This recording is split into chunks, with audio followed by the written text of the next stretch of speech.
Muy buenos días y bienvenidos de nuevo. Están sintonizando RCE en el 106.9 de la FM.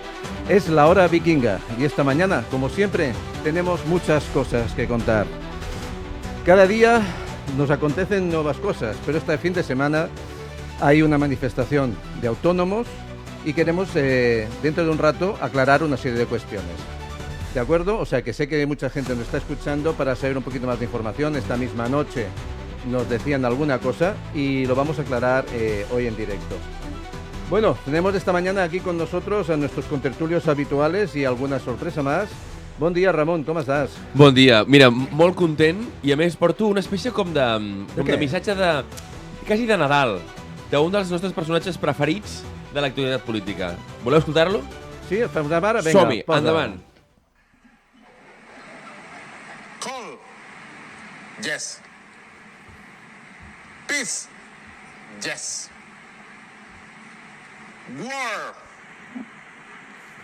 No. Never, never war. Què us sembla?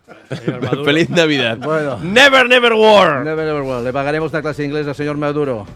Buenos días, Andrés, ¿cómo estás? ¿Qué tal? ¿Cómo estamos? Muchas ganas de estar aquí, muy contento, con ganas de estar en este programa que tanto lo está petando, que tanto éxito está teniendo, que tanto está creciendo y con lo cual encantado de sumarme hoy y ser un vikingo más. Pues bienvenido, como siempre. Hacía días que no estabas con nosotros y estamos realmente contentos y alegres de tenerte otra vez por aquí. Espero que no sea de paso y vuelvas pronto. Eso es, iré viniendo. Además, tienes buena cara, buenos proyectos y eres de los que está levantando el país. Eso Y es. esa generación ahí joven, que yo decía, cuando veo a Andrés, sigo teniendo esperanza por la juventud. Peleando. aquí Pues estamos. venga, Alberto Pichel, buenos días. Buenos días a todos. Previamente venía ahora conduciendo en el coche y como siempre con la copia ese fenómeno que se llama Carlos Herrera, que el otro día tuve el placer de conocer personalmente en su nominación como Andaluz del Año.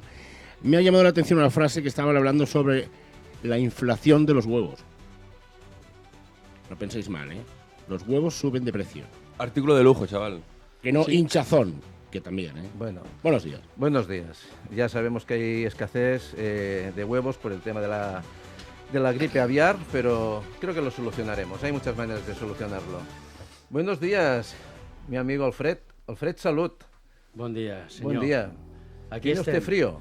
Estoy Ha refrescado congelado. hoy, He ¿eh? dejado la moto a 2 manzanas de aquí. Me he pelado de frío viniendo de A San 2 Cugat. manzanas, ni que fuera, lo hubiera dejado usted en la muralla china. 2 manzanas. 2 hostia. manzanas. A mi edad son 2 manzanas. A su Cuidado, edad, yo le veo a usted muy bien. Vamos andando, Bueno, es que Contento. Y sobre todo contento de que por fin tengas ya en tu tertulia, que ya era hora, un periodista. Cojones, aquí solo hay abogados. Bueno, y todólogos. Abogados y todólogos. Todos son es que abogados, últimamente... Por eso digo abogados y todólogos. Luego No sé hablaremos. si entendemos el término de Luego todólogos. hablaremos porque la clase política y el periodismo últimamente están un poco adulterados. ¿Usted es Bueno, de los periodistas neutrales o de los que cobra por escribir? Parte del periodismo. Yo cobro por escribir a mis clientes como negro literario. Ah, vale. Y luego cobro de mi jefe mi nómina dentro hacer del su medio de trabajo. comunicación. Muy bien. Ahora bien, no soy de los que cobran esa parte subvencionada por parte del gobierno, que es una auténtica vergüenza y una aberración que los medios de comunicación hoy en día, sobre todo los generalistas, estén subvencionados por el gobierno, porque no son libres de opinión. Y al no ser libres de opinión, tenemos lo que tenemos, que solo tenemos media parte de la información real y la otra media sesgada y falsa. Muy bien, muchas O sea, gracias. periodistas vendidos. en Ha terminado su definitiva. intervención, ya ha agotado el tiempo de su programa. Ya me puedo ir. ya me puedo ir. Yo es que os doy instrucciones y, oye, de verdad, me encanta este programa. No preguntes, Pues, no preguntes. No preguntes, Sí, no dice. preguntes. ¿Has visto lo que son? ¿Has visto los medios de comunicación? Esto, bueno, faltaría más. Hoy, cuidado, que he traído unas gafas especiales. Hoy he traído unas gafas anticorrupción y con un botón que además detecta fachas. Hostia. El otro día Buenafuente sacó unas gafas que veían los chips que se supone habían inoculado con la vacuna y se rió un poco de todo. Entonces yo he traído hoy unas gafas para detectar fachas y corruptos. ¿Qué tipo de fachas? Porque si son los fachas que ven los de la izquierda, no son los mismos que los fachas de toda la vida. Son cosas distintas, ¿eh? Bueno, pues presentamos, esto lo dejaremos para luego. Vale. Pero os presentamos un tipo con tertulio y pasamos ya a la materia porque esta mañana la primera media hora va a ser contundente y la segunda ni te lo cuento. Buenos días, bienvenidos a todos. Son las 8:12 y Daniel Boseler, ¿qué traemos? Pues Isidro, muy contento, ya lo sabes, de estar aquí. Tengo que felicitarte de muchísima gente. Sabes que la semana pasada no pude asistir a la hora vikinga. De hecho, hicimos la conexión en modo avión. Nunca mejor dicho, desde el avión. ¿Cuánta gente nos sigue desde Andalucía? ¿Qué impacto tiene el programa en toda España, pero también en Andalucía? Una tierra maravillosa. Siempre digo lo mismo, ¿no? Los mismos problemas tiene el panadero, el abogado, el taxista en Sevilla, en Málaga, en Cádiz, en San Fernando, que el que pueda tener en Madrid, en Móstoles o aquí en Barcelona, en cualquiera de los municipios. Realmente necesitamos un cambio de modelo. Creo que el hartazgo es completamente transversal. Y qué bien que tengamos este altavoz. Y hoy con dos monstruos aquí de la comunicación, qué bien. Y que el programa vaya creciendo con esta intensidad, como lo hace. Pues señores, señoras, estimada audiencia, vamos a dar mucha catacluca.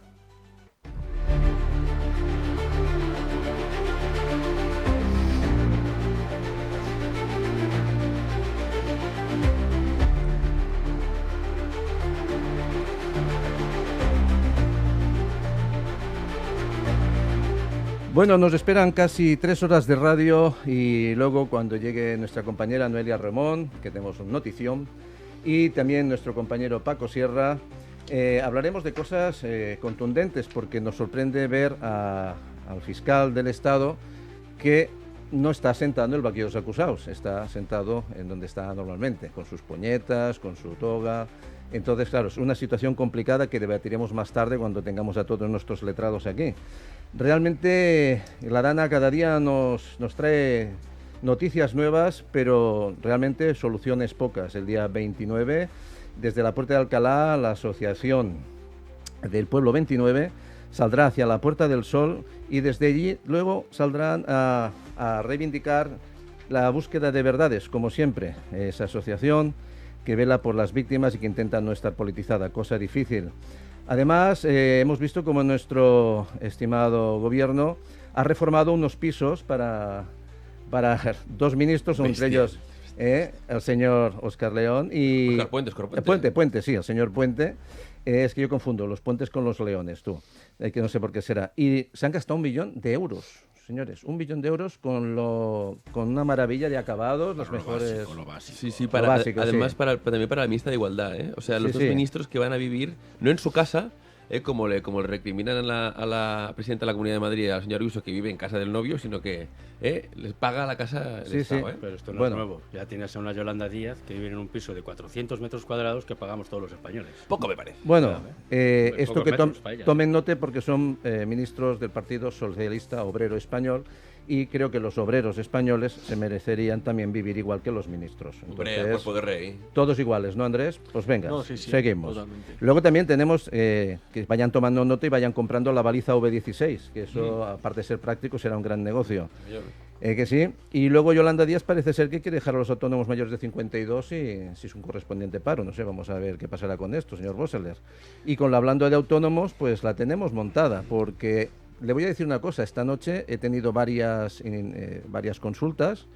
Entonces, yo por mi lado, como programa, diré lo que tengo que decir, pero usted, por favor, que ha estado alentando a la unión y que ha estado alentando a tomar medidas, tenemos que aclarar a la audiencia una serie de cosas. Pero antes de entrar, porque me gustaría también que llegara Noelia para esta explicativa, pero creo que es muy importante que nos demos cuenta de lo que hemos dicho en los últimos 6 meses.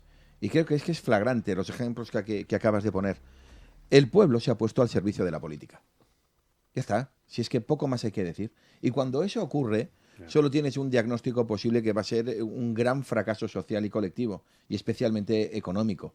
Es decir, nuestro sistema no da para mantener a tantísimos cientos de miles de personas que hoy mismo están afectas de un modo u otro a una cosa que se llama la industria política y que está haciendo, yo te diría, naufragar lo que se llama el gran proyecto económico del país, que es su tejido productivo.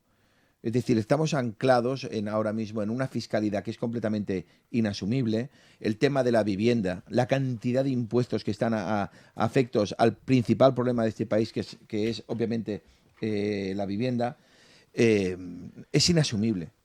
Es decir, la carga impositiva a la que están sujetos hoy por hoy los ciudadanos en este país, ¿de acuerdo?, nos está llevando a una deriva Ayer leía unas noticias que ya 50 compañías ya se habían deslocalizado, no de regiones españolas, sino que ya se habían ido del país.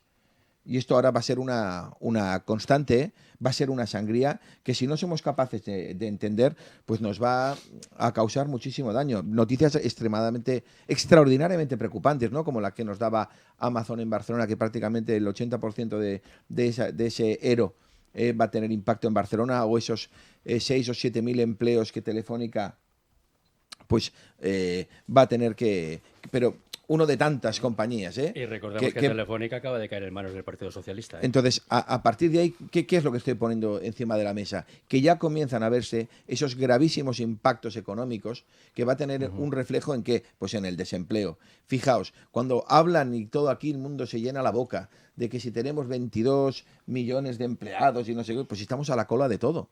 Si realmente los países pobres prácticamente no tienen desempleo. Tú te vas a Cuba, te vas a países que tienen pues muchísima precariedad económica, la gran mayoría de ellos tienen el pleno empleo. La gran mayoría de ellos. Hay un dato fundamental, Daniel. El problema está en los salarios, está en la calidad de vida, está en el acceso a la vivienda. Es decir, las problemáticas son otras completamente distintas. Entonces aquí, y creo que esta es una reflexión que quiero ponerla encima de la mesa, manipularnos es muy sencillo. Sí. O sea, vender un relato social teniendo, como bien dices, Alfred, todos los medios de comunicación afectos a una propaganda partidista. Los generalistas todos Entonces, que sepamos de nuestra vulnerabilidad, porque existe, respecto a un determinado relato político. Somos muy vulnerables. Entonces, siempre, y quizás no somos conscientes de esa realidad. Alguien viene, nos comienza a leer un papel, comienza a decir lo que queremos, escuchar, se comienzan aquí a explicar relatos sociales, comienzan a vender teorías del miedo, peliculones, pero todos los que quieras y más.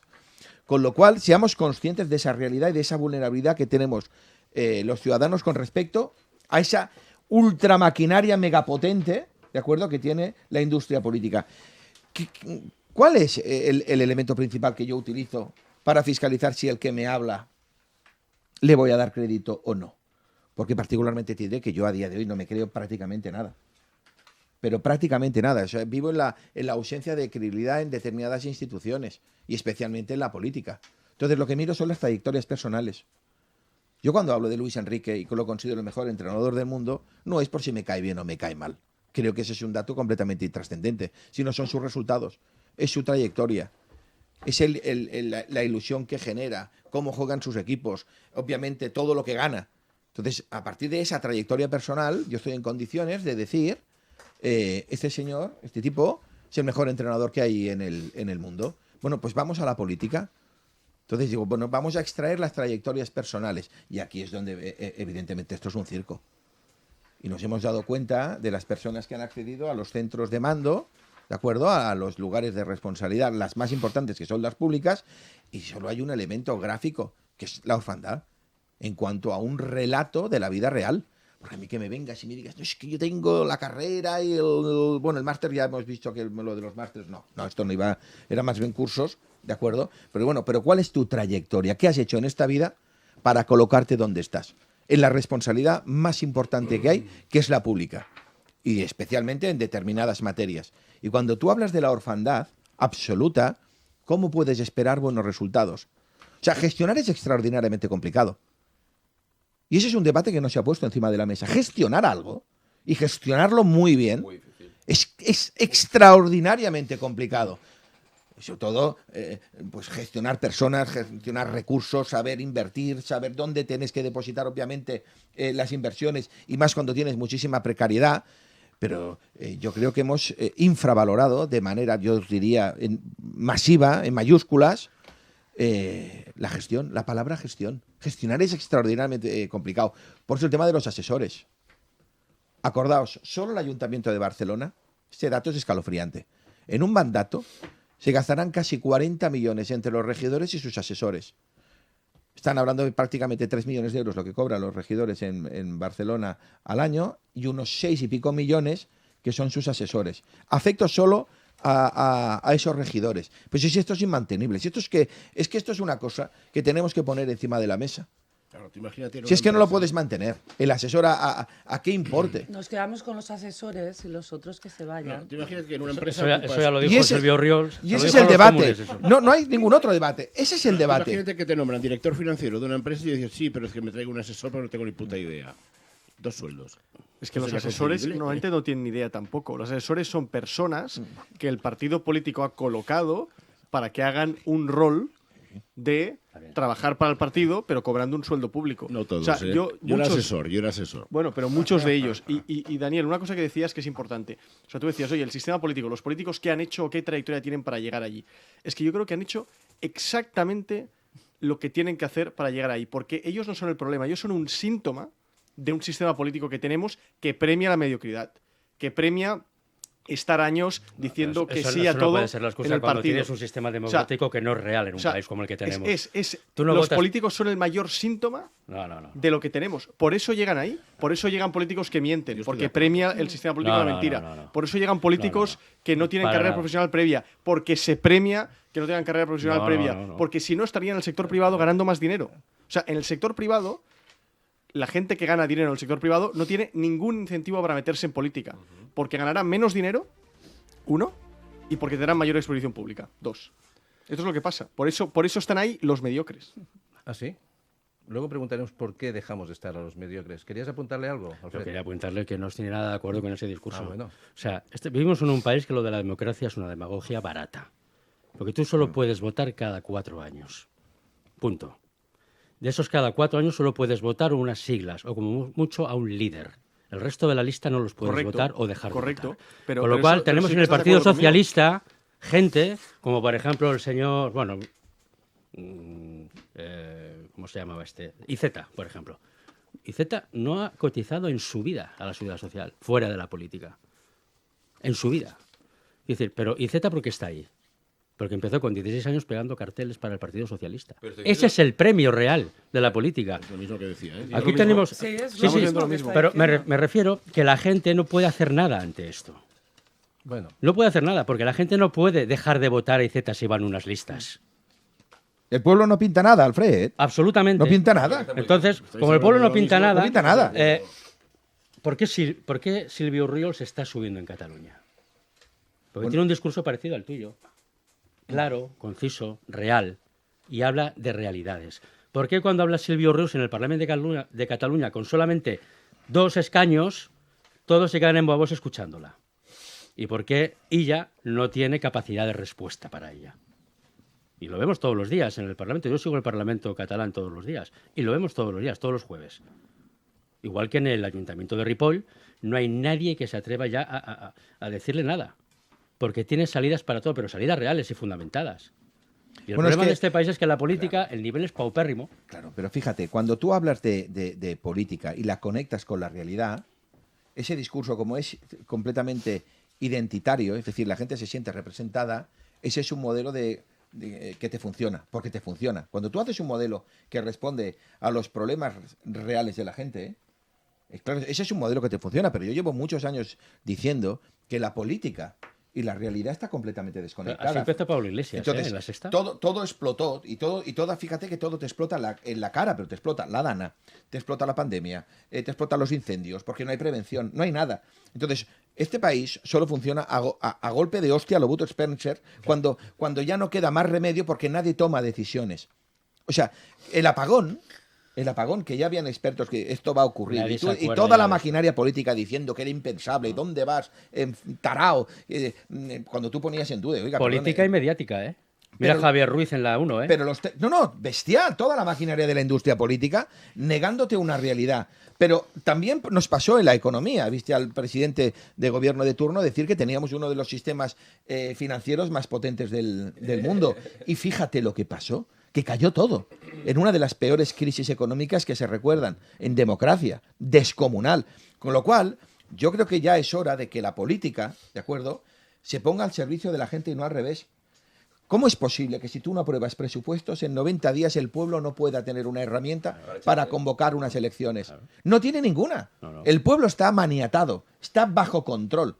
Fíjate lo que estoy diciendo. El pueblo está completamente bajo control, sin capacidad de nada, solo de asumir las consecuencias y las decisiones de unos tipos que en muchas ocasiones no tienen ni la más remota idea de lo que le interesa, y perdona la palabra, al interés general, y solo responde a una cosa que se llaman los votos. Y por eso el país está en una situación en precariedad absoluta. Y el ejemplo principal lo tienes con la vivienda y con el tema del desempleo, liderándolo en toda Europa, y con unos problemas de vivienda que están afectando a no sé cuántas derivadas, tanto de juventud, a nivel empresarial, a nivel de las personas discapacitadas. Yo que sé, sí, son infinitas las derivadas del problema de la vivienda. Pero fíjense una cosa, que todo este problema hay una cosa que más psicológicamente y sociológicamente nos está afectando, que es la indefensión aprendida. O sea, tenemos un instigamiento continuo de los medios y nos dirigen de una manera que al final asumimos como no puedo hacer nada, pues no hago nada. Y como no hago nada, pues ¿para qué voy a hacer nada? Y así cada vez vamos tragando y tragando y tragando y tragando hasta el punto de que asumimos el rol de que somos verdaderamente borregos y esclavos. Me ha gustado eso que has utilizado. Usted no puede hablar todavía porque no la ha presentado, doctora. Ah, bueno, perdón. Ha llegado Noelia Rebol, doctora en Derecho. Póngame Desde música. ayer.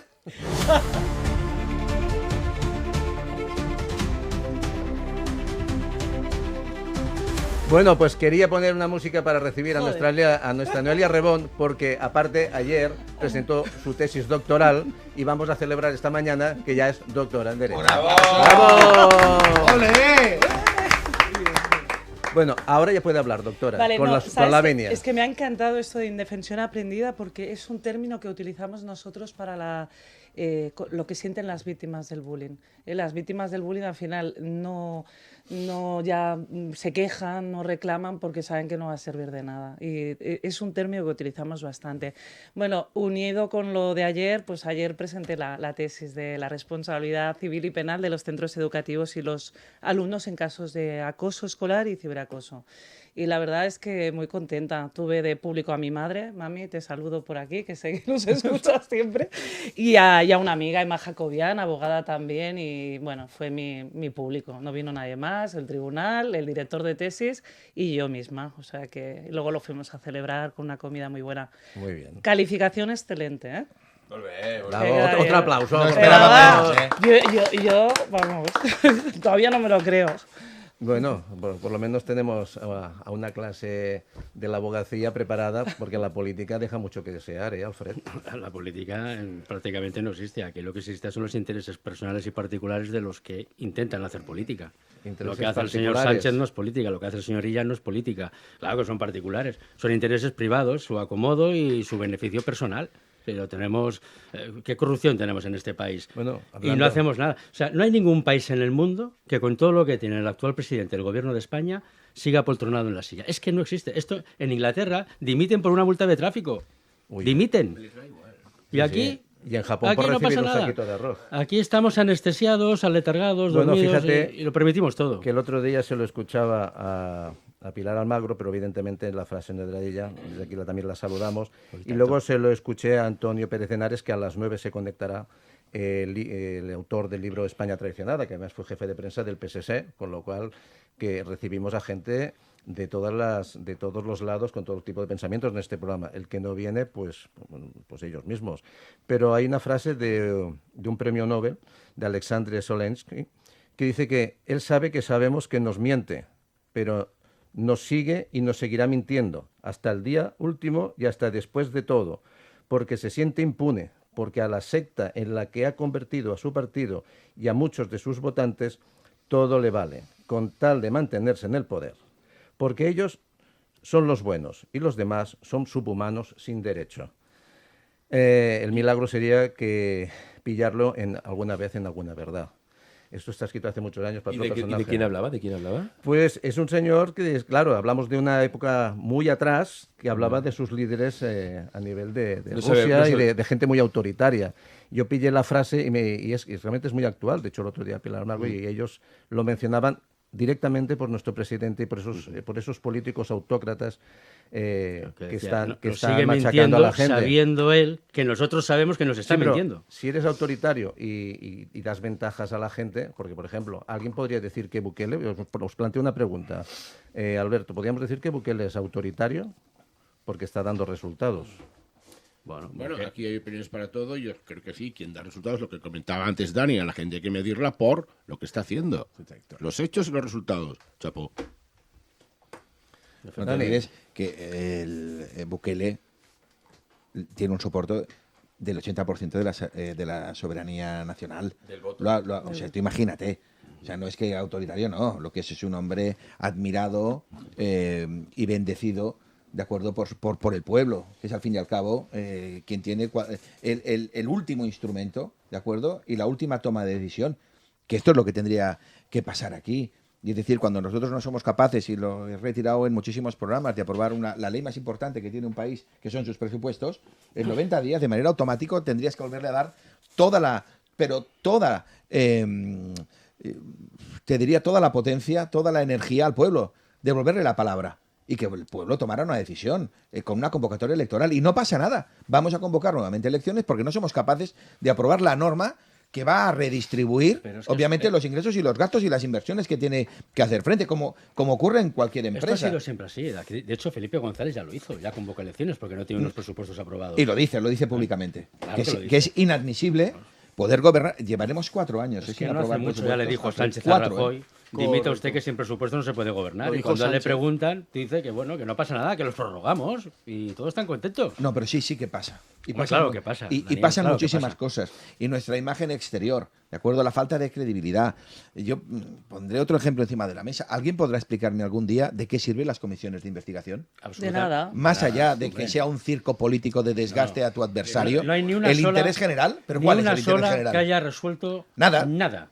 Es más, todos esos de las comisiones tienen unos sobresueldos acojonantes. Que si el presidente de la comisión, que si el miembro de la comisión, que si el no sé qué de la comisión. Toda esta gente son sobresueldos, ¿eh? Hoy parecen, de verdad, este tipo de comisiones, lo digo como lo pienso, parecen escenarios que estén prefabricados para luego lanzar contenido en las redes sociales. Es un plató Sí, de tal cual. televisión. Es Puro- un plató y de de televisión. Puro y Con duro el para ver privilegio de que me si hago no mi quieren sketch, contestar, no Pero es que contestar, esto ¿eh? se tendría me hago que mi ventilar reel, en un juzgado y me punto. hago mi En reel comisión de y investigación. digo, pero bueno, pero ¿cuál es el interés general de esto? Porque esto además nos cuesta un pastizal, como bien dice Claro. Alfred. Entonces, ¿cuál es la utilidad pública de todo este despliegue Ninguna. La económico? Es justificación un de- circo político. Es la Teatro, justificación de su teatro. trabajo mal realizado. Teatro. No hay Entonces, más. claro, pero seamos conscientes de que la gente de verdad que está cansada de todo este espectáculo. Está hasta las narices ya.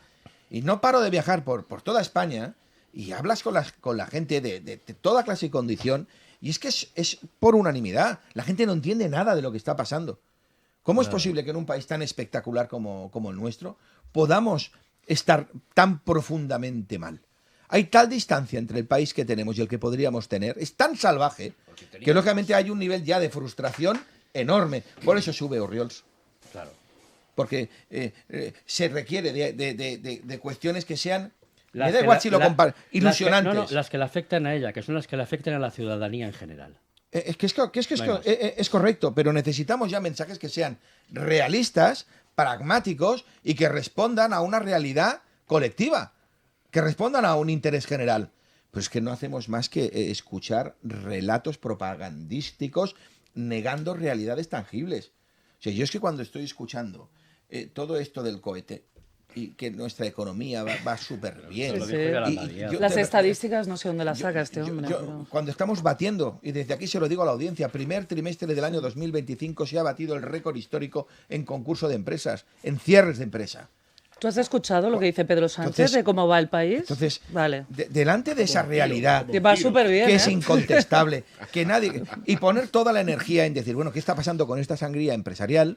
¿Qué está pasando con nuestras empresas? Que es la tubería principal por la cual nosotros mantenemos todo este sistema, que esa tubería se está haciendo pedazos y aquí nadie dice nada. Lo que ocurre, Daniel, es que cuando hablan de la economía no van del todo mal desencaminados y no mienten al 100%. Lo que pasa es que omiten la realidad. Es decir, ellos cuando hablan de que la economía va como un cohete, primero hablan de macroeconomía, que es la que no le afecta al ciudadano de a pie, y segundo, es la que más crece dentro de lo que son la economía desarrollada. Pero porque estamos en el suelo, estamos abajo del todo. Claro que somos los que más crecemos. Cuando tú estás abajo del todo, estás a cero, no puedes dejar de crecer. Y tu porcentaje de crecimiento puede ser muy alto respecto a Alemania, Inglaterra, Francia, Italia, etcétera, pero realmente no estás llegando a los mínimos parámetros normales para poder tener una economía solvente.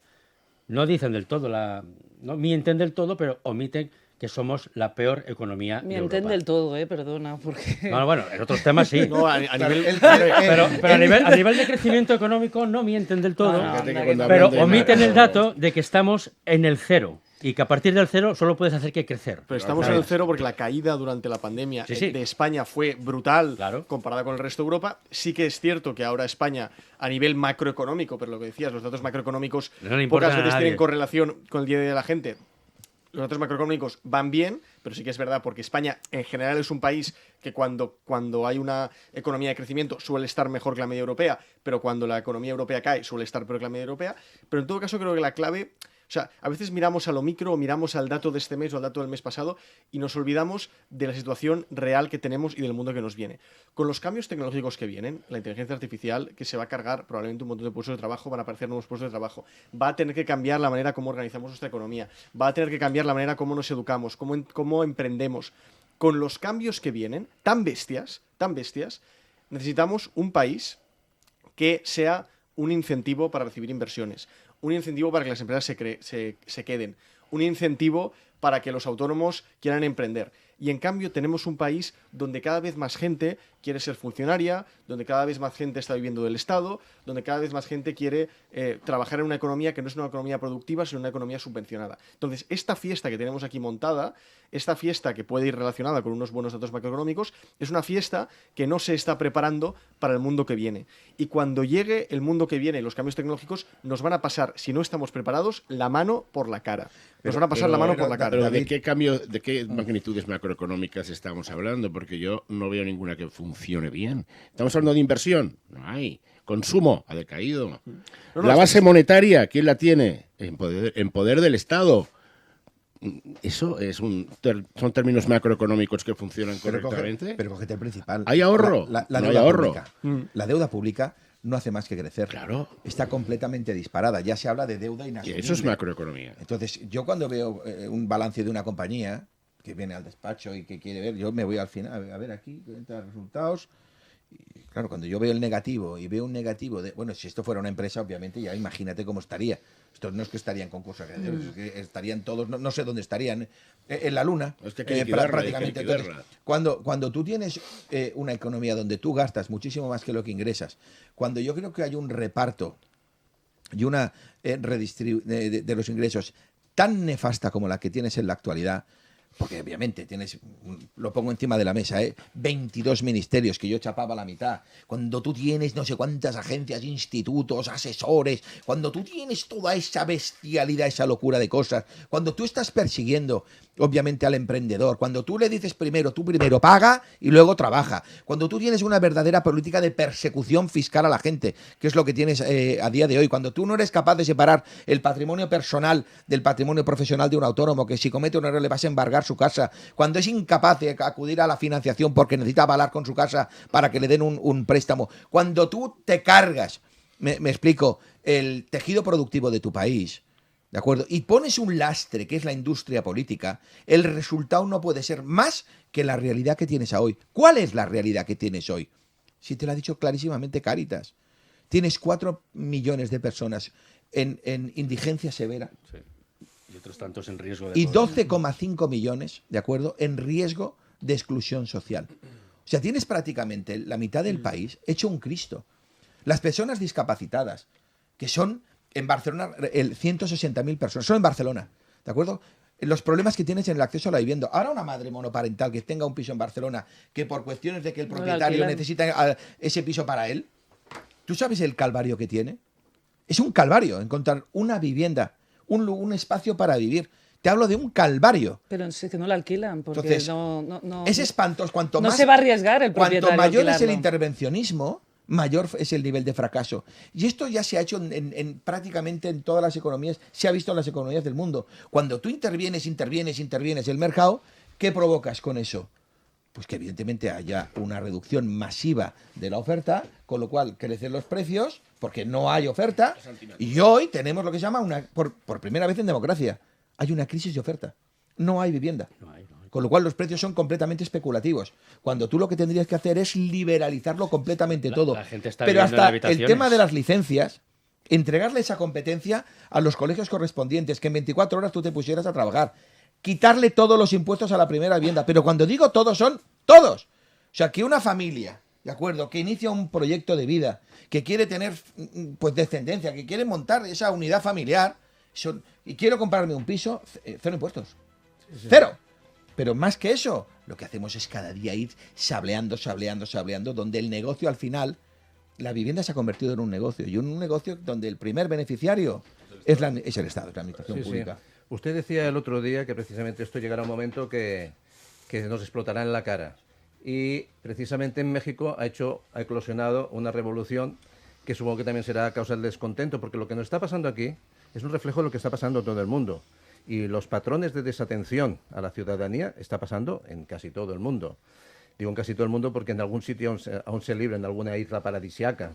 Pero hay muchos sitios del mundo donde está pasando lo mismo que está pasando aquí. Y esto no es casualidad. Ramón. Quiero empezar con un testimonio para que conozcáis mínimamente la realidad de los chavales que se están manifestando ahí. Escuchad esto. Mucho porque el simple hecho de saber que la presidenta no hace nada por cambiar el país, de verdad me afecta mucho. Me hace sentir que de verdad este país nunca va a cambiar. Y pues yo la verdad quiero que cambie, porque tengo sobrinos chiquitos que la verdad ya ni pueden salir a la calle y se quedan en sus casas simplemente por el miedo a que les pase algo. Cualquier cosa. Donde yo vivo, se llama Coacalco, está muy feo la zona. Sí, conozco Coacalco. Ajá, es una zona muy... Y más donde yo vivo, que es muy cerca del monte, de repente sí es... Allá es mucho de narcomenudeo, y pues sí tengo familiares allá que lamentablemente han desaparecido. Tengo un amigo que desapareció. Me gustaría un cambio, de verdad, que se vieran las mejoras en cualquier parte de México, no solo aquí. Yo también en el estado de Michoacán, en cualquier parte. Yo como joven espero que México de verdad cambie para mejor. ¿Tu postura es ir contra Claudia o ir contra un cambio en general? Contra el sistema en general, porque pues desde los gobiernos antiguos siempre ha habido esto, marchas. Nunca ha habido un lapso de paz en el país, siempre ha estado lleno de violencia, y es por eso que a mí me gustaría cambiar el sistema actual, que le enseñaran a los jóvenes el cómo actuar en estas situaciones, que no glorifiquen la violencia que actualmente se da mucho en México. Pues esta es la realidad que viven a día de hoy. Recordemos que hace exactamente 2 semanas se cargaban a Carlos Manzo, que era el alcalde de Uruapan, que es una localidad en Michoacán, que si escucháis testimonios de gente muy joven de esta localidad, son verdaderamente desgarradores, de chicas a las que les han matado el padre porque simplemente estaba en el restaurante donde los narcos se cargaron al tío que se querían cargar, y como era un testigo, pues lo mataron y luego lo dejaron en una glorieta. Testimonios desgarradores diarios de personas ahorcadas contra su voluntad. Testimonios bestiales de una realidad que están sufriendo pues personas con las cuales compartimos un legado cultural bestial, y cuya presidenta, Claudia Sheinbaum, y su predecesor inauguraron una política llamada abrazos no balazos, ¿vale?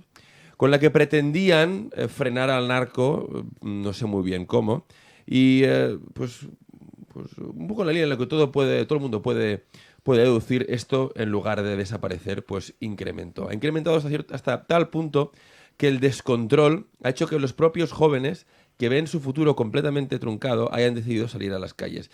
En un movimiento que ya se empieza a extender por todo el mundo, que es el movimiento de la bandera del barco pirata, de esta famosa serie de anime que es One Piece, en lo que chavales de todo tipo de background ideológico, sociológico, salen a decir: se ha acabado de estos gobiernos populistas de izquierdas, estamos hartos. Esto ya ha pasado en partes de Asia, ha pasado cada vez más y pasa cada vez más en Hispanoamérica. Y aquí estamos un poco esperando a ver si tenemos que llegar a estos límites, si tienen que haber más violencia quizás en el Raval en Barcelona, Madrid no está mucho mejor. Yo estoy cada fin de semana casi en Madrid por temas de curro, y en Madrid está bastante mal también. Y es decir, ¿qué tiene que pasar en este país para que la gente, y sobre todo la gente joven, se levante y diga: oye, ya basta de esto? Porque lo que pasa con Claudia Sheinbaum, que hace 2 días decía: no vamos a aprobar impuestos nuevos, sino que vamos a aprobar actualizaciones de impuestos que no existían. Fijaos, no vamos a aprobar impuestos nuevos, sino actualizaciones de impuestos que no existían. Una persona que es perfectamente equiparable con un Sánchez está viendo, digamos, cómo el pueblo se le ha sublevado, y se le ha sublevado a la gente joven. En cambio aquí, oye tú, esto es una basadole que decimos en catalán. La gente joven no dice absolutamente nada. ¿Qué es lo que tenemos que esperar? ¿qué es lo que tenemos que esperar para que la gente aquí por fin se levante?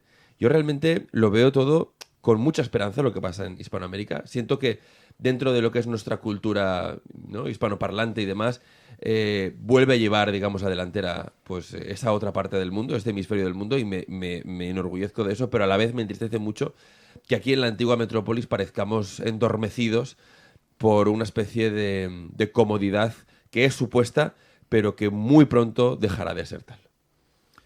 Pues así estamos. Tú, Andrés, que eres el más joven de la mesa, ¿cómo lo estáis viviendo? Porque, claro, cuando hablamos de jóvenes tenemos que hablar también de hay muchos tipos de jóvenes. ¿Cuál es el límite de edad? ¿Entras? ¿Entro? No, yo no. Bueno, nosotros somos jóvenes eternos. Yo creo que los jóvenes, claro, al final, la generación de jóvenes, de las cuales me puedo incluir hoy en día, ¿no?, generación Z, es una generación que por primera vez en las últimas generaciones va a ser una generación que va a vivir peor que sus padres, muy probablemente, ¿no? O que puede vivir peor que sus padres. Es una generación que ve que sus padres, cuando tenían 25, 26, 27 años, 28, 29, se casaban, podían independizarse, comprarse una casa, empezar un proyecto de vida juntos, y hoy muchos jóvenes ven cómo tienen que compartir piso, cómo no tienen evidentemente ninguna opción de independizarse, cómo ven cómo las pensiones han subido una barbaridad, mientras que los sueldos de los jóvenes no han subido prácticamente nada en los últimos años, cómo ven que tienen un proyecto de vida que no tienen futuro, y además ven que no hay ningún partido político o ningún proyecto político con el que se sientan identificados y que vaya a cambiar esta situación. Con lo cual, la situación de los jóvenes es realmente descorazonadora, pero sí que es cierto, para poner una nota de optimismo, que también hay muchos jóvenes, dentro de los cuales me incluyo, que emprendemos, que intentamos empezar negocios, que son autónomos, que tienen ideas, que quieren innovar, que quieren un poco aportar a este país que es España. Entonces creo que no es necesaria ninguna revolución a lo bestia, sino que simplemente lo que tendría que hacer la clase política, o tendría que salir un partido político, un proyecto político,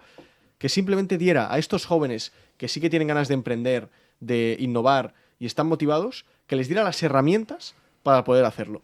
Porque hoy en día solo tenemos trabas. Y si no tenemos herramientas para hacerlo, es cada vez más complicado y cada vez tenemos más ganas, muchos jóvenes, de pensar, ostras, es que en España me sangran impuestos, es que tenemos una burocracia increíble. Os voy a explicar una anécdota en 20 segundos. Mirad, desde mi empresa hemos realizado un proyecto, varios proyectos para pymes españolas, que las pymes han financiado con subvenciones. Las han financiado con subvenciones. Y con lo cual nosotros hemos incurrido ya en todos los gastos del proyecto, ya hemos hecho el proyecto, todos los gastos ya los hemos pagado, evidentemente, todos los impuestos ya los hemos pagado, evidentemente. Y yo llamaba ayer a la consultora que lleva estas subvenciones para preguntarle, ostras, ¿cuándo nos va a llegar el dinero del Estado? ¿No? Subvención que nos han concedido. Y me decía, mira, David, te voy a ser muy sincero. Llevamos 2 años y medio gestionando esa subvención y aún no hemos recibido el primer euro. Con lo cual, como mínimo, en 2 años hablamos. Esto para una gran empresa que puede a nivel de cash flow organizarse bien, pues debe ser fácil, ¿no? Pero para una pyme nos mata. Para una pyme nos mata. Y suerte que hemos hecho 3 proyectos con subvenciones. Si llegamos a hacer 20, ya venía aquí yo hoy a despedirme. Con lo cual es lamentable la situación y es lamentable la ayuda que se da a los jóvenes. Con lo cual los jóvenes evidentemente están hartos porque hay muchos que ven que no hay alternativa y los que innovamos, emprendemos, lo intentamos, vemos que solo nos ponen palos en las ruedas. Bueno, es una visión. Pensamos que ahí es la energía que le ponéis a la empresa, vosotros ayuda a que muchos puedan seguir adelante porque le facilitáis el camino en vuestra consultora. O sea que unos ayudan a otros al final. Eso es. Y ya que tenemos a Albert Chalut aquí, antes de entrar en conexión con Antonio Pérez Henares, ya lo tenemos en línea, pero ahora le daremos paso. Aprovechando que tenemos a un periodista que está muy reflexivo. Estás muy reflexivo. Te escucho Está escuchando. Sí. Estaba pensando en lo que decía. Lo que decía, sí, porque... Que no le falta razón. Hay que darle muchas vueltas. Estamos en una especie de callejón sin salida y depende de nosotros. Pero bueno, en lo político no sé si está la solución. Luego hablaremos con Daniel sobre estos temas. Hablando de los medios de comunicación, algo tendrán que ver con todo esto. Los medios de comunicación... Porque parece que son herederos de Poncio Pilato, se lavan las manos. Los auténticos... No se lavan las manos, en absoluto. Se las ensucian. Absolutamente. Y de hecho los medios de comunicación son los... Y cuando hablo de los medios, ojo, me refiero a los grandes medios generalistas, ¿eh? Me refiero a Prisa, me refiero a Tres Media, me refiero a Mediaset, en el ámbito de la comunicación audiovisual. Estoy haciendo amigos, ¿eh? Me refiero a Grupo Godó. No, hombre, es que el otro día estoy indignado porque en las últimas oleadas de audiencias, cuando se le preguntó al señor Jordi Basté, me importa 3 pepinos que me oiga o me deje de escuchar, le preguntaron que qué pensaba, que cómo se había tomado el hecho de ser líder de audiencia en Cataluña, no su programa, que lo es. Y él es un gran comunicador. Otra cosa es que a mí me caiga fatal, pero es un gran comunicador, las cosas como son. Es un buen profesional. Un gran profesional, sin duda alguna. Cuando le preguntan esto a Jordi Basté contesta diciendo, hombre, es un gran esfuerzo con los recursos tan limitados que tenemos y tan precarios. Pero vamos a ver, o sea, para hacer un programa de radio, la de millones de euros que le concede la Generalitat al Grupo Godoy, a su programa en concreto, la de cientos de miles de euros que recibe para hacer radio, está en precario. En precario estamos nosotros aquí, los vikingos. Bueno, aquí estamos en precario y aquí estamos levantando un programa de radio. Tendremos más o menos audiencia, seguramente menos, evidentemente. Tampoco tenemos los medios para tener más. Pero es absolutamente deleznable que un periodista como este, bueno, sin ir más lejos, el Colegio de Periodistas de Cataluña, que yo me niego. O sea, es una auténtica engañifa. Es que se lo manejan 4, y los 4 de siempre. La Mónica Terribas, a Jordi Basté y los otros 4 que hay por ahí subvencionados y que viven muy bien y que no tienen... vamos, no digo que hagan la ley del mínimo esfuerzo, pero cuando tú, Isidro, diriges un programa como este, y la producción, y todo el trabajo que comporta lo llevas tú, con un equipo reducidísimo. Es que esta gente tiene montones y decenas de ayudantes, de redactores, de productores, de todo para hacer un programa de radio líder. Y en algunos casos muchos, sobre todo los públicos, ni siquiera son líderes. Pero nos cuestan una pasta, ¿eh? Bueno, ahora me recuerda el programa de televisión de la mujer de Puigdemont. Hombre, ¿quieres que te hable? Mira, sí. El programa de televisión de la mujer... ¿Cuánto cobraba? Era una pasta, ¿no? Pues ha Salió, cobrado, era una en pasta. 8 años ha cobrado cercano al $500,000 de euros. ¿Alguien lo ha visto el programa? Ese programa... Con una audiencia menos que nuestro YouTube. Ese programa lo graba... Nosotros multiplicamos pues por 10.000 su audiencia. Yo ese programa lo conozco bien porque lo grabamos nosotros. Ah, ¿lo grabáis vosotros? Lo grabamos nosotros. Un aplauso, ya sí que se lleva la subvención. No. Un sobre. No. Ahí pues haberme Está dicho que no lo hubiera saliendo dicho. No, ya nos gustaría. Nosotros solamente con el 0,5% de lo que paga la Xarxa tendríamos una televisión líder en Cataluña. Es que hay un lío bien montado, ¿eh? Bueno, Aquí claro, hay- es que aquí direm en català. estamos hablando de una entidad que depende de la Diputación de Aquí hay una Barcelona. ¿Y la Diputación de circunstancia Barcelona de quién depende? Aquí hay circunstancias muy transversales. Como dijo Sánchez, pues eso.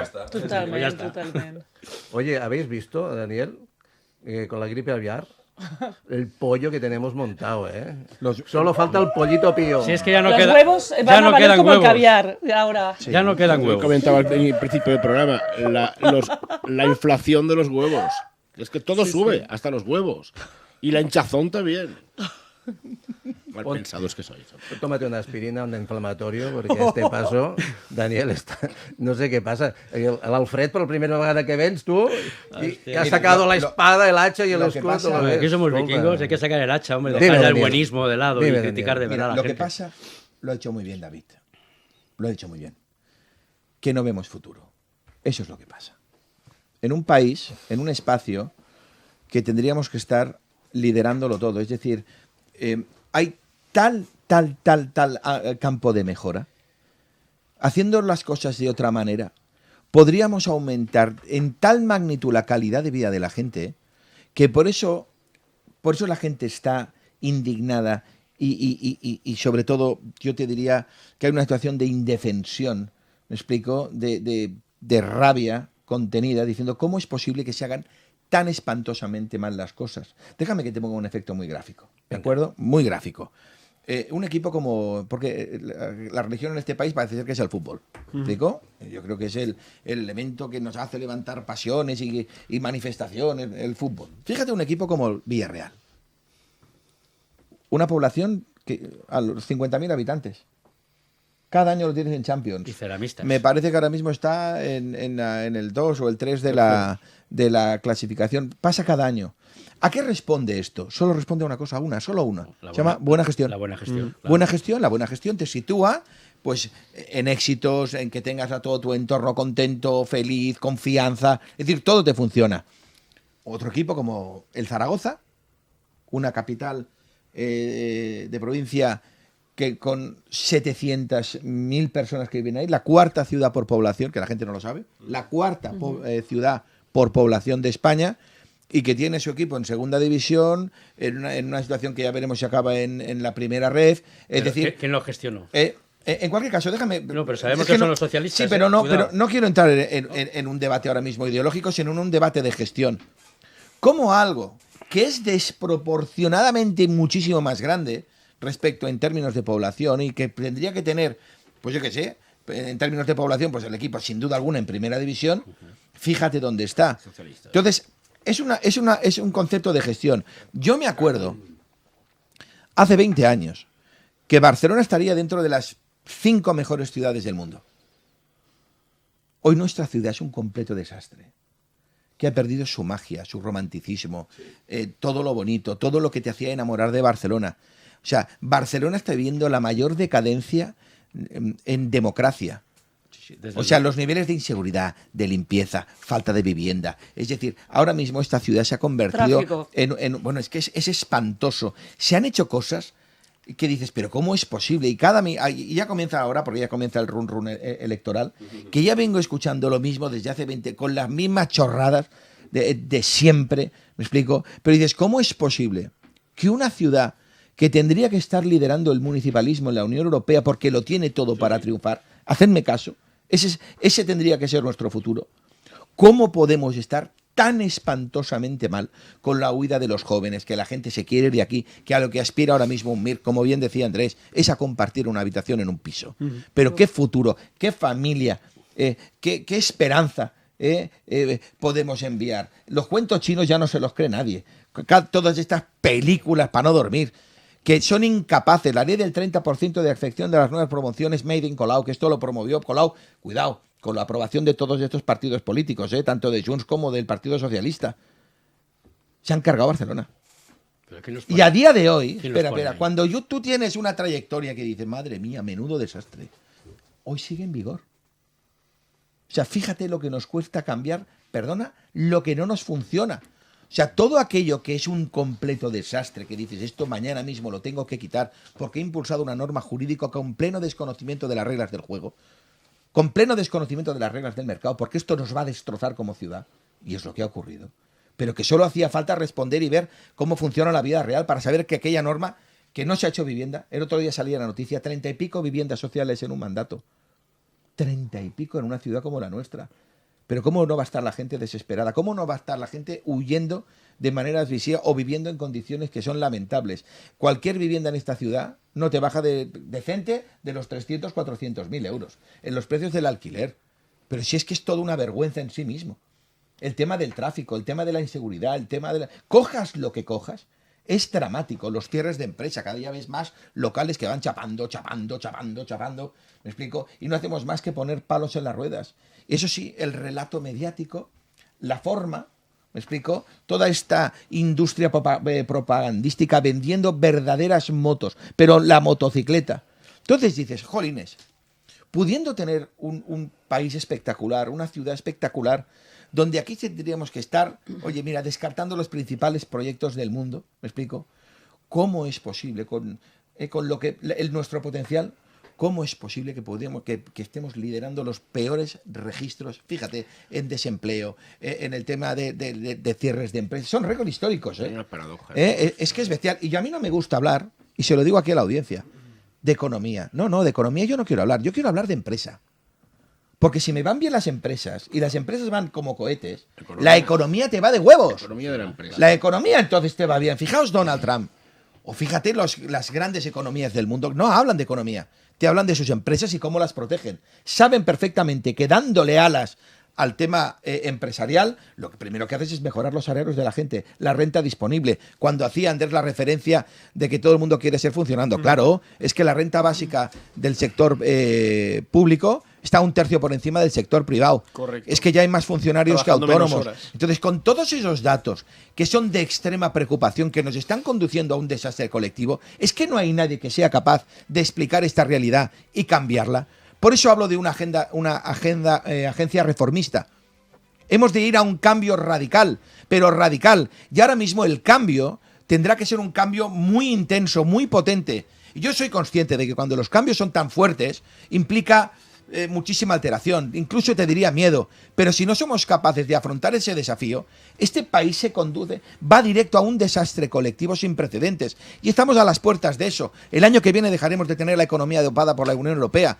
Y por lo tanto, ya es hora de que cojamos el toro por los cuernos y hagamos políticas para la gente, para el interés general y sobre todo resolver los principales problemas que ahora mismo tiene la ciudadanía. Ya está, Muy Isidro. bien. Noelia, antes de que entre nuestro invitado por antena, por favor. Solamente quería añadir una cosa, que esto está publicado de hoy. Pedro Sánchez celebra los 2 años de gobierno. España tiene hoy más de 22 millones de personas ocupadas y crece más que las economías avanzadas. Es vergonzoso, pero estos son los titulares. Y además, pues no tienen en cuenta que el 19% de los hogares, o sea, el 19% más de los hogares han necesitado la renta vital mínima. O sea que renta mínima vital, sí. Valoremos todos los índices porque hay cosas que son contradictorias. Pero ¿cuántas han concedido? ¿Cuántas han concedido? La paradoja, la gran bueno, paradoja. Vamos a recibir, por favor, a Antonio Pérez Henares. Un poco de música para recibir a Antonio, por favor.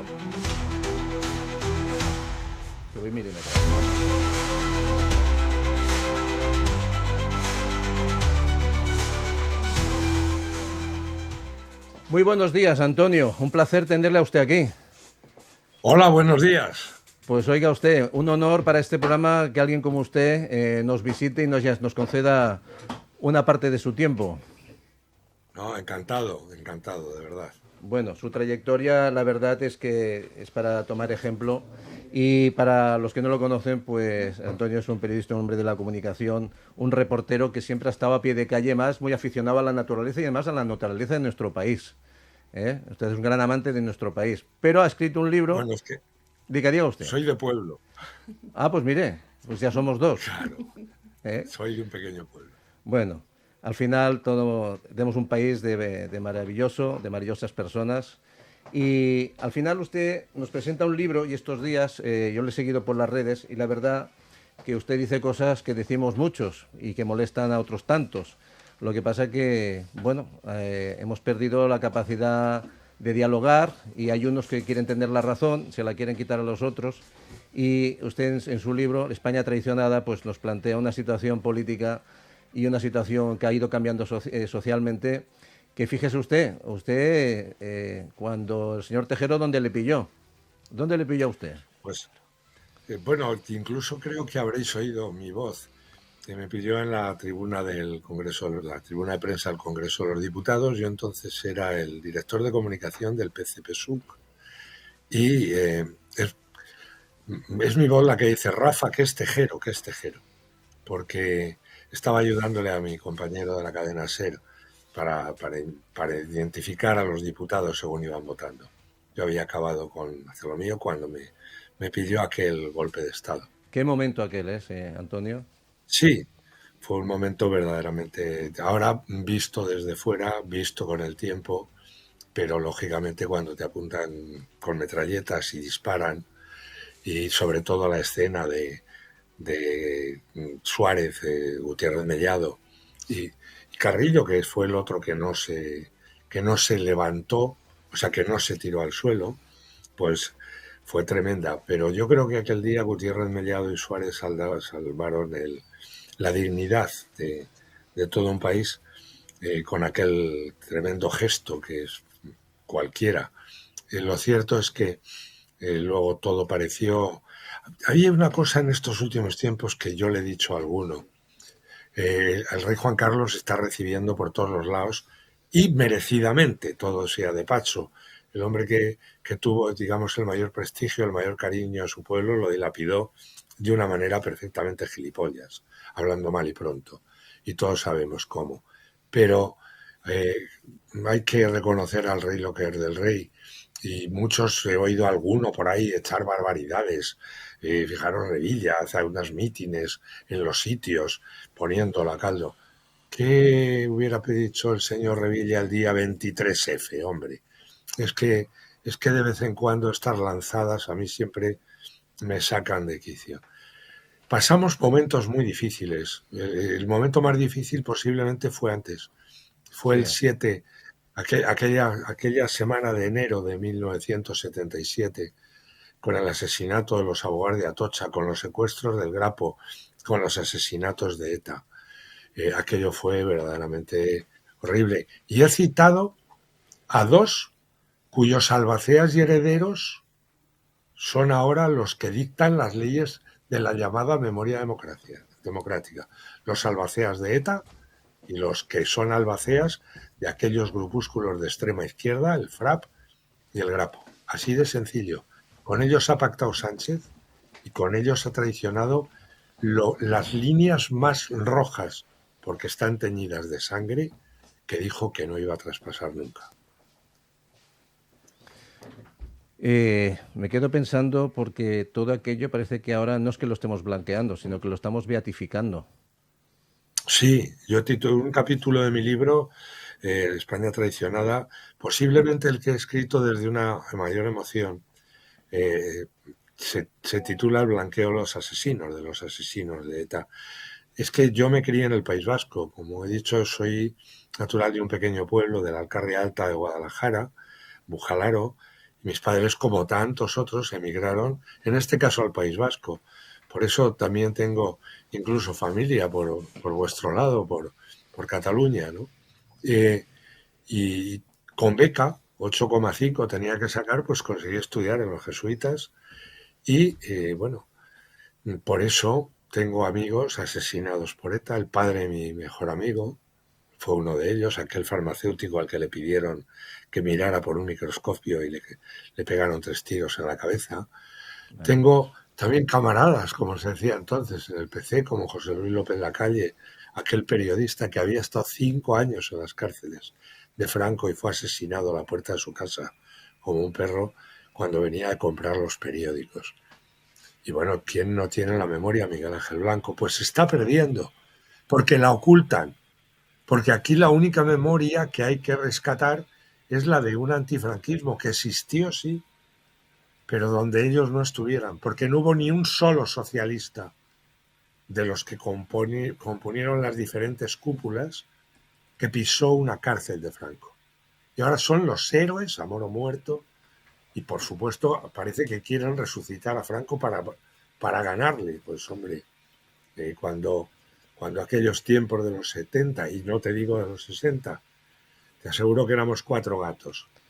Sí que no conocía entonces a gente dignísima y maravillosa del PSUC, de la que tengo esa memoria que tenemos las gentes de la transición, sean de nuestro bando o de los otros. Tenemos una memoria de diálogo. Yo era muy amigo del que fue presidente del PSUC, Gregorio López Raimundo, y de otros, gentes de la SEA, gentes que habían, bueno, de Jordi Soletura, fíjate, pero la verdad es que eso que se ha borrado es verdaderamente indigno. ¿Quién se acordaba de Franco en aquella Barcelona luminosa de los Juegos Olímpicos? ¡Qué auténtica maravilla! ¡Qué día aquel! Me pidió fuera de España, me pidió en Marruecos. Y estaba era entonces director de la revista Tribuna, o director adjunto, y había ido en un viaje, digamos, oficial de mi revista, y lo que exigí fue ver las Olimpiadas. Qué imagen aquella del rey Felipe, qué imagen aquella de una Barcelona luminosa, radiante, envidia del mundo, por donde fueras. Barcelona era algo a imitar en el mundo. Ahora, algunos ni podemos ir a Sant Jordi. ¿Para qué voy a ir a Sant Jordi, por ejemplo, con este libro? Sé lo que me pasaría, porque ya me ha pasado. Bueno, Antonio, diga usted, pero le quería preguntar. ¿No? Sí, dígame. No, ¿me está escuchando bien? Sí. Vale, yo le quería preguntar porque en esta España, que aparte de traicionada, cada vez está más dividida, parece que estamos volviendo a años que no nos gustaría volver. Hay un grupo de personas, yo creo que usted estaría en ese grupo de personas, porque cuando nos preguntamos en qué bando estamos en el de la razón, el del criterio, el de tender una mano. Entonces usted era una persona de izquierda, si estaba de jefe de prensa en el PSUV, pues debía ser una persona de izquierdas, pero es que ahora supongo que le tacharían de facha. Bueno, es que ahora somos fachas todos. O sea, aquí se han inventado los fachas. En los años, como te digo, en los 80, 90, eso se había pasado página, porque la clave de todo lo que es la transición y la democracia española la reconciliación. La reconciliación para salir del agujero aquel sangriento que empezó con una república fracasada, que culminó en una república que permitió o que alentó incluso en ocasiones unas atrocidades y los peores asesinatos, que llegó un golpe de Estado, claro que un golpe de Estado, que propició después de una terrible guerra civil la llegada de un dictador y luego de una profunda y potente represión. Pero eso había que mirar al futuro y todas esas generaciones miraron al futuro y lo conseguimos. Y durante mucho tiempo España fue avanzando en todos los sentidos, en todos los derechos. También, por supuesto, en Cataluña, en los derechos largamente señalados. ¿Sabes cuál era el grito? Libertad, amnistía y estatuto de autonomía. De acuerdo. Eso era el grito de las manifestaciones prohibidas. Sí, de autonomía dentro de un encaje con lo que era esa nueva democracia. Te voy a decir una cosa. Los primeros que traicionaron a esa democracia fueron los ahora separatistas catalanes, que ocultaron sus intenciones y que fueron utilizando eso que el Estado les iba cediendo para traicionar a esa joven democracia, para convertir la educación en un adoctrinamiento colectivo y terrible. Y la base de todo, ¿cuál era? El odio a los otros. Así de sencillo, yo lo digo. Muchas veces el nacionalismo no es otra cosa que odio al otro. El patriotismo es lo contrario. El patriotismo es cariño a lo que se tiene sin por eso odiar a lo que está al lado. Pero hay algo más aquí, creo yo. Es que has dado en una clave. Lo que está sucediendo ahora es el fruto de una siembra del odio, precisamente volviendo atrás, volviendo a esa guerra civil, a esa república, a esa represión. Se vuelve a ello no para tapar heridas, sino para echarle sal en ellas. Se vuelve a ello para, en un momento determinado, dividir a los españoles en buenos y en malos. Y los buenos son ellos, porque ellos supuestamente son los herederos de los heroicos y maravillosos y sin tacha que combatieron en un bando. Por cierto, se ha descubierto que el abuelo de Pedro Sánchez, que tanto alardeaba, parece ser que no combatió en ese. Estuvo un rato, desertó y se pasó al bando franquista, por el que fue condecorado. Así que, como digo, pero aquello de esto ni se hablaba. Y nos han vuelto, empezó Zapatero, es el origen de todos y de muchos, yo diría que más allá incluso de la terrible crisis, él es el origen de todos los males.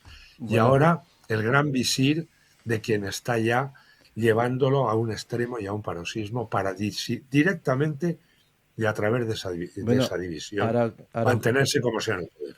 Ahora usted nombra al señor Zapatero y Estados Unidos le ha nombrado a uno de las 5 personas más importantes dentro de la trama y del poder de Maduro.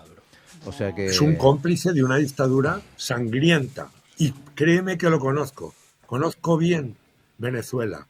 Asistí en el año 1998, iba en la ruta Quesal con Miguel de la Cuadra, mi gran amigo, hicimos 7 juntos y 2 camel, precisamente en Caracas, aquella gran manifestación, la primera chavista.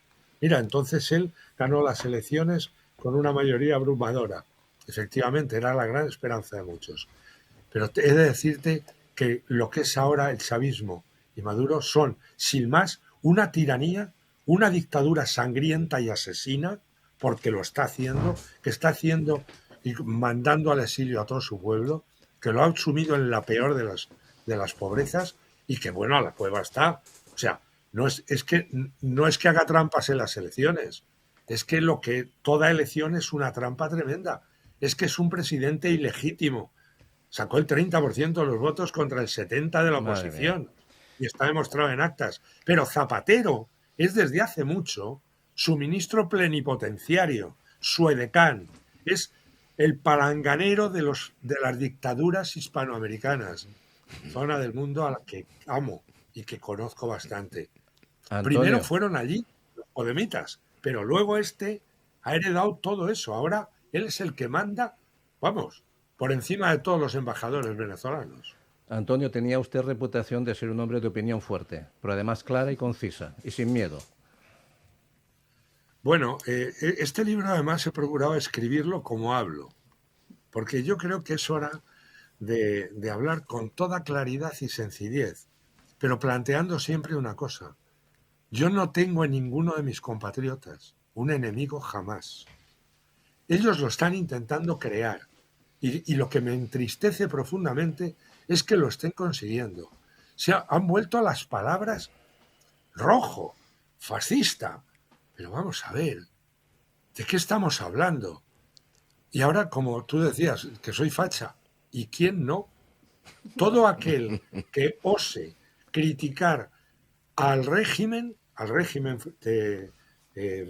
sanchista y sus adláteres, si critico a Bildu, si critico al separatismo, si critico a la extrema izquierda, si critico cualquier cosa de las que está sucediendo en el conjunto de España, soy tachado inmediatamente de facha.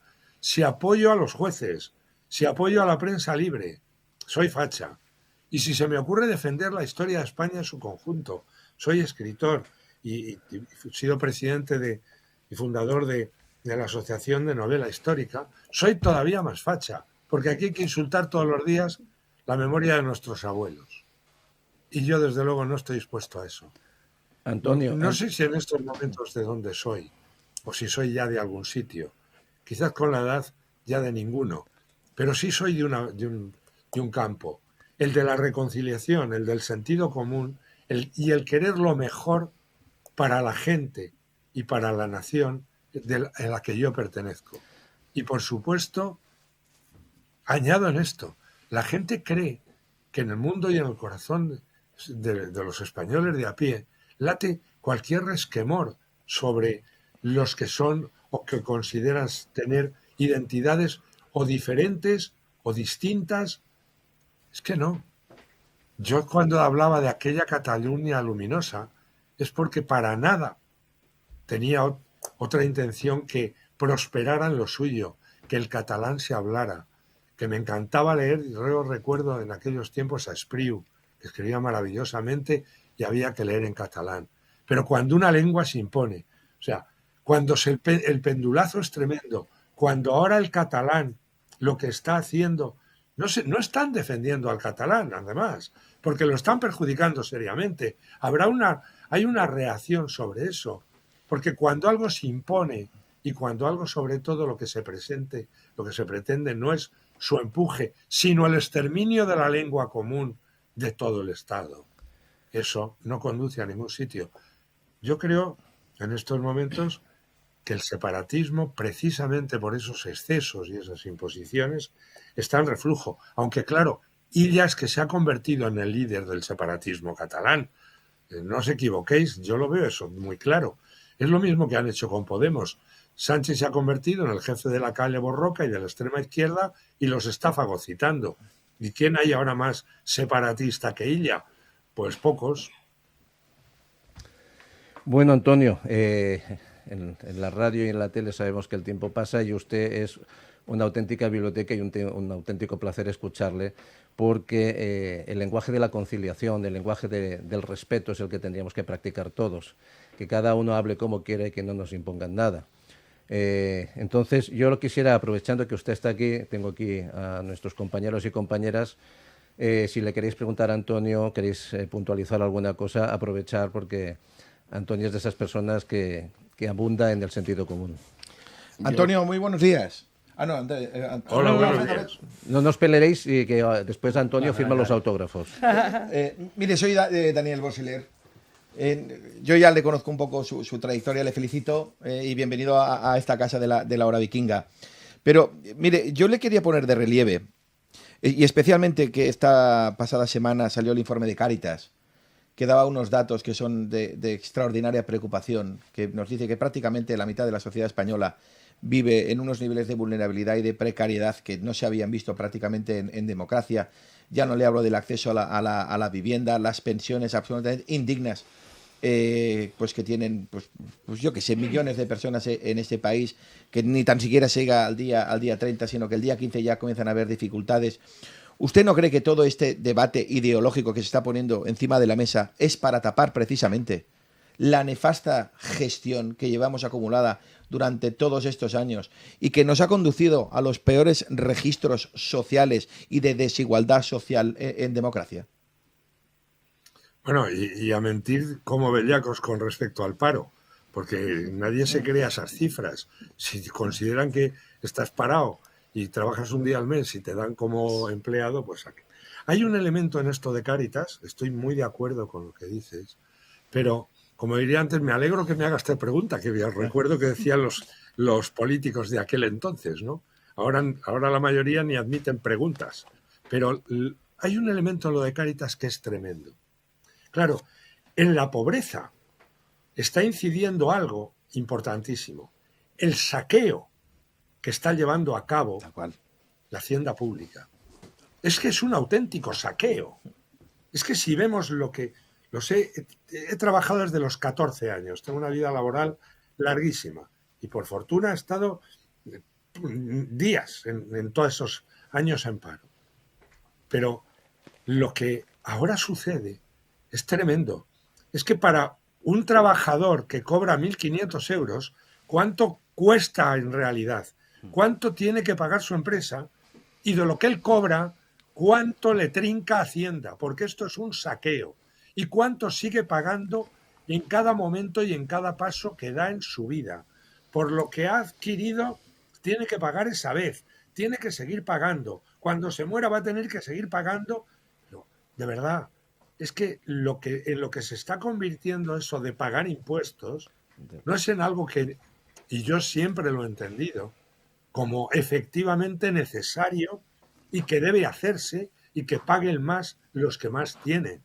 Pero lo que se está haciendo es saquear y encima, alardear de ese saqueo. Porque cada trabajador, y estoy hablando de la gente que trabaja con nóminas y no de una multinacional, cada trabajador ingresa continuamente, esto es, le quitan del bolsillo el 40% y si le va medianamente bien la cosa, hasta el 45%, el 50%, así de manera directa del sudor de su frente, para que María José Montero salga gesticulando y diciendo, es que he recaudado mucho más. Es lo mismo que si José María el Tempranillo se presentara diciendo, os he robado mucho más este año. Porque ya está bien. Es que hay gente que con eso, que las está pasando mal, que no puede pagar un piso, es que uno de los elementos esenciales es el saqueo de Hacienda. Y sé que esto me costará caro, porque, no sé si sabéis, es también un arma que tiene, a la vista está, lo que ha sucedido en el último juicio, tiene el sanchismo para apretar y nos caen a los que no somos de la cuerda unas inspecciones fiscales de una manera tremenda. A veces hasta por cantidades ridículas. Tener un inspector trabajando para decirte que te has equivocado en 2.000 euros, es de coña marinera. Pues lo están haciendo. Y eso está contribuyendo a empobrecer seriamente el país. Porque si lo que ganan, una parte enorme, se lo quitan de todas las maneras, formas, en impuestos, la cosa va jodida. Hay que dejar respirar a los trabajadores y a las empresas. Así se hace de verdad economía y así se hace país. Empobreciendo a unos y a otros, desde luego ninguno. Sí, pero a lo que hacía referencia don Antonio, era que creo que este debate que se ha puesto encima de la mesa, que es 100% ideológico, lo que viene a enmascarar, a tapar, a camuflar, es la economía real, para que no se hable de la economía real. Por eso se dispara de esta manera toda la cuestión ideológica, que es lo que nos está llevando al pozo más absoluto, a ser la vergüenza, obviamente, de la Unión Europea, en términos, fíjese, cuando ellos alardean que si somos el desempleo, no sé qué, pues íbamos los últimos. Pero es que superamos incluso todas las economías de Latinoamérica. Tenemos nosotros más paro que Irán. O sea, fíjese lo mal que lo hacemos, que vamos los últimos. Ir los últimos, que no es fácil, don Antonio. Ir último de 27, no. Hágame caso, que se tiene que ser verdaderamente torpe, pero torpe de verdad. O sea, que no es fácil. Y aún así, fíjese el punto, yo le diría, de sarcasmo social, que vienen y alardean de estos datos. Que es que Sí, ya es como reírte es que- en mi cara. Vamos a ver. Hay esa famosa frase de Solzhenitsyn, la ha utilizado en el libro de sabemos que nos miente, ellos saben que sabemos que nos mienten, etcétera, etcétera, y nos siguen mintiendo. Este gobierno ha hecho de la mentira su forma de gobierno. Tal cual. Pillar a Sánchez en una verdad es un imposible metafísico. Porque todo este relato no se puede sustentar en nada firme, sino en mentiras y traiciones a la palabra y a los compromisos adquiridos. En traiciones, además, a la más íntima memoria democrática de España. Pero en este caso, la estadística la retuercen de tal forma, bueno, cada vez que sale la vicepresidenta primera del gobierno hablando de los datos de empleo, pero ¿cómo pueden tener semejante desvergüenza? Si cuando tú entras, ahí echo en falta una réplica como sí se está dando por parte de la prensa libre, que cada vez que salen esos datos decir mentira. Ustedes mienten. El número de parados es tanto. Y se puede con sus propios datos decir. Porque si no, el gobierno que venga lo primero que tendrá que hacer es decir, mienten, partimos de esta cifra real de parados. Mienten, hemos llegado a esta situación verdaderamente, porque si no va a quedar, oye, que os dejamos, según Sánchez, una economía que va como un cohete. Y una sociedad que prospera de una manera tremenda y está estabilizadísimo todo y no suben ni medio céntimo los huevos. Antonio, es cierto que estamos asistiendo a un desastre político, pero creo que preludio también de uno económico de fuertes dimensiones. Ahí está. acabamos con esta frase. Antes quería hacerle alguna puntualización de su compañero periodista, Alfredo. Don Antonio Pérez Henares, buenos días. Soy Alfred Salud, Buenos días. periodista de profesión en el ejercicio de la misma, y solo quiero puntualizar un dato para la audiencia. No tener una pregunta porque estamos muy fuera de tiempo, pero sí quiero dejar constancia que eres un auténtico referente dentro del periodismo para todo aquel que se precie de decir la verdad sin miedo, y es justicia que te den voz, no aquí. Lamentablemente no te la darán en otros medios. Pero yo creo que aquí muy pocos. Isidro te la dará, menos. y que sepas que eres un referente aquí en Cataluña, supongo que fuera de Cataluña también, pero aquí eres un periodista al que no se cansa uno de escucharle decir verdades. Bueno, Antonio, muchísimas hemos gracias. llegado a las 9:30, llega el momento del final de esta parte. Ha sido un placer, sabes que en esta casa siempre tendrás un micro, siempre tendrás a un grupo de vikingos y vikingas que te darán voz, y siempre serás bienvenido en Cataluña, siempre bienvenido en los estudios de Radio Cultura Catalana de Sports, en el 106.9 de la FM, y nada más que agradecerte de parte de todo el equipo tus palabras, tu trabajo y tu trayectoria por la libertad, la democracia y la justicia. Muchas Muchísimas gracias. gracias. Muchas Deciros que gracias. el que me hayáis dado voz es algo importantísimo para mí, porque a este libro en concreto se la están negando por todos los lados. Inmensa gratitud es la que siento por ti y por todos vosotros. Gracias a usted, y además saben que en este programa es un programa transversal. Aceptamos incluso a aquellos que no piensan igual, porque al final lo que queremos es que la gente piense. Que piensen de una manera o que piensen de otra, pero que piensen, y sobre todo, si puede ser, con criterio, con sentido y con mucha libertad. Antonio, nos vemos pronto, y si hace falta, vamos a verte a Madrid. Que tengas muy buen día. Para vosotros también, buen día. Buen día. Bueno, están sintonizando el 106.9 de la FM, están en RCE y vamos a hacer un pequeño receso. Empezamos la segunda parte, el programa 57, con la segunda mesa. Espérennos, porque tenemos muchas cosas que contar y, como diría nuestro amigo Pau Rica, y muchas verdades también.